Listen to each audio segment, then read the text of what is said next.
म्हटलं म्हणजे कसं ना, एकदम असं चिलपिल मस्तपैकी आरामात उठा. आणि माझी सकाळ तर विचारूच नका किती वाजता आज झाली होती ते. मस्तपैकी सकाळी उठल्यावरती एक गरमागरम चहा करायचा होता आणि मी मस्त दूध तापवायला ठेवलेलं आणि मी वाट बघत होते की बाबा उकळ उकळ करत, आणि दूध असं मस्त पैकी उकळलं आणि मग मी ठेवला छान चहा. मला थोडंसं पाणी लागतं चहामध्ये.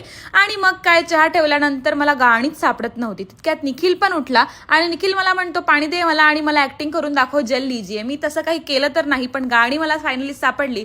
आणि मग हे सगळं झाल्यानंतर मी माझ्या जेडूशी गप्पा मारते. हा माझा जेडू जो थोड्या दिवसांमध्ये जाणार होता, पण जर तुम्ही जेड प्लांटला उन्हात ठेवलं तर याला छान म्हणजे याच्याशी ग्रोथ होते. आणि मग निखिलला म्हटलं की बाबा चला सॅटर्डे आपण जरा गॅलरी आवरू, गॅलरीत जाम पसारा पडलाय. मग गेलो तिकडे, बघतो तर काय सगळे खोके, टीव्हीचा खोका, वॉशिंग मशीनचा खोका, फ्रीजचा खोका, प्युरिफायरचा खोका, अशा सगळ्या खोक्यांना गोळा करत करत सगळा कचरा कबाडात काढला. आणि मला असं वाटत होतं की यार हे सगळं थर्माकोल राहू दे, फेकू नको, कारण की गणपती डेकोरेशनला कामात येईल यार. तसं सगळं मस्तपैकी दोघं मिळून आवरत होतं. आणि मी निखिलला सांगितलं होतं की मी तुला ना अजून एक चहा पिऊ देईल, मग तू मला हे आवरू लाग.